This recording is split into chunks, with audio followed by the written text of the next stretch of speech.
And then immediately they'll be throwing millions, if not even billions, at me to do this. So there's an enormous funding bias in science caused by the fact that science is what we economists call a monopsony. There's only one paying customer, and that's the taxpayer via governments.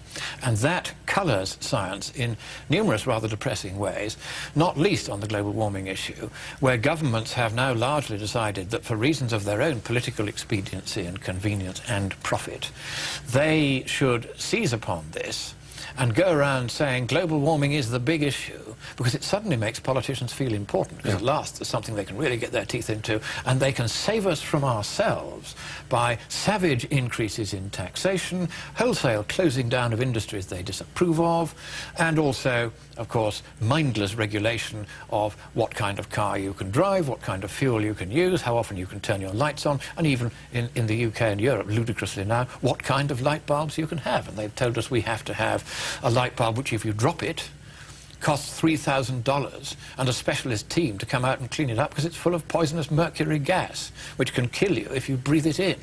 And this is now the mandatory replacement for all the incandescent bulbs, which you can actually read by, whereas these ghastly fluorescent mercury things, they put out a light which is extremely uncomfortable on the eyes, and it's going to cause an even greater dumbing down of the population than has happened already.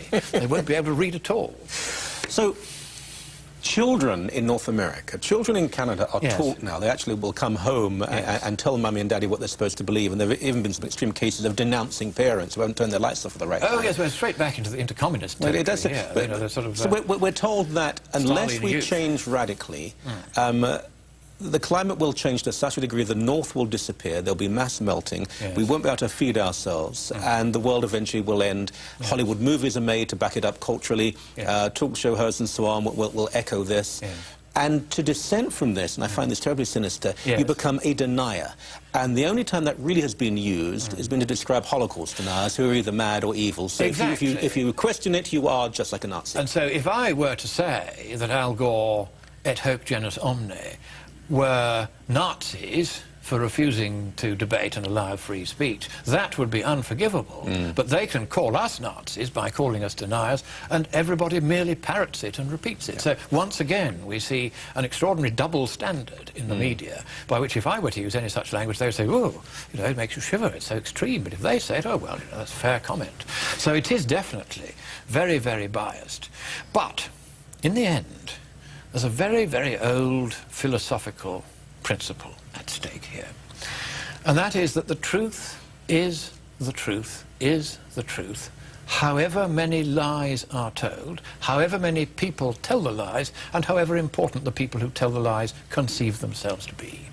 And the truth is, and we now know this is the truth, that global warming isn't a problem. And let me now turn the tables on you a bit and ask you a question, and it'll be very revealing by how you answer it. I'm going to ask you a straightforward scientific question about the global warming issue. Now, as you know, the theory is that down comes the sunlight into the atmosphere, it comes through in the short wave, so it pierces straight through the atmosphere, hits the ground, is displaced to the long wave where it can interact with greenhouse gases, gets stuck on the way out, and so it can't get out again, and so the planet, atmosphere, and then the oceans warm up. That's the theory, right. So, supposing the oceans and the land do warm up by, let us say, 1 degree Celsius, will the amount of outgoing radiation from the Earth's surface, escaping all the way out through the atmosphere into space, go up with warming of the surface, stay the same if the surface warms, or go down if the surface warms? Down. And why do you say that? Because I thought it was the answer you wanted. That is indeed very really revealing about you and how congenial you are as a host. I think the obvious answer would be up. The obvious answer would be up, and of course you're quite right. Because, am I allowed to stand up and move around, or will that pull all the wires out? Well, I tell you what, we'll take a break here, and then when we come back, I'll have consulted with the director, and if he says you can dance, for all I care. So back in a few moments... I won't inflict that on you. On the Michael Gorin Show, you won't go away, I know that. We'll see you soon. Thank goodness I'm a citizen, because otherwise I'd be deported after this show. You know what, I mean, obviously that's hyperbole, but if you question these ideas of man-made global warming, then it's a heresy in contemporary North America. Lord Christopher Monckton, former science advisor to Mrs. Margaret Thatcher, Prime Minister, has radically different views on this. Now, before we went to the break, you asked if you had permission to stand up. Yes. It's been granted to you. You may stand, move, do whatever you want. Marvellous. Well, I'll just explain, first of all, what is going to happen, because you're the victim here. Oh, right? great. Oh, yes. What we're going to do is we're going to consider that question of whether, if the Earth were to warm up, less radiation would get out from the Earth to outer space, or the same amount, or more. You, first of all, gave me the answer you thought you wanted me to hear, which was that less radiation would get out. You then thought for a bit, and you said, no, why don't I try to give the right answer, which surely is that more radiation will get out. Well, I'm now going to demonstrate this, and if we can have the camera on you as I come and stand behind you just for a few seconds.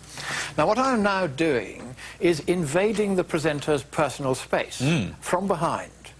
The reaction in his body will be, and this is quite well known and measured, an increase in body temperature just for a short time of about 1/10 of a degree Celsius. That will cause the heat to create a slight blush on his skin, which you may not be able to see under the makeup we're both wearing, and that will be the radiation of the heat coming out from his body to equalize the temperature out to this very fine dome-shaped hairless head that you see here.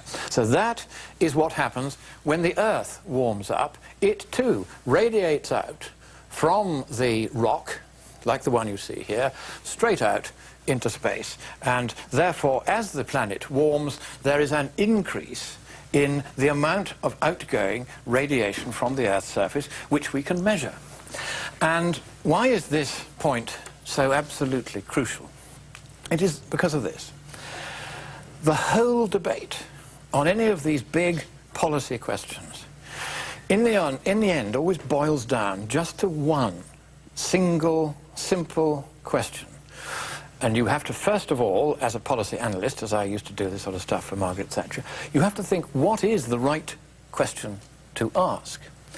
And I would submit to you that the right question to ask is, for a given proportionate increase in the atmospheric concentration of carbon dioxide, which is cast by the bedwetters as the villain of the piece, how much warming will we get globally? How much warming for a given increase in CO2 concentration? That's the only question that matters. If it's a big amount of warming, if it is, shall we say, 3¼ degrees Celsius, for a doubling of CO2 concentration, as the UN's climate panel thinks it is, then maybe we have a problem, though it certainly won't be as big a problem as they're trying to pretend it is. But here's the point. Suppose it isn't as big an effect as that. Suppose, for instance, it's only ½ degree Celsius of warming for a doubling of CO2 concentration. We're not going to manage to double CO2 concentration until somewhere in the middle of the 22nd century. So we're talking of maybe, if the low climate sensitivity theory is right, the low effect of CO2 theory is right, we're looking at ½ degree Celsius of man-made global warming over a period of 150 years. Now, this is hardly something that's worth worrying about whatsoever.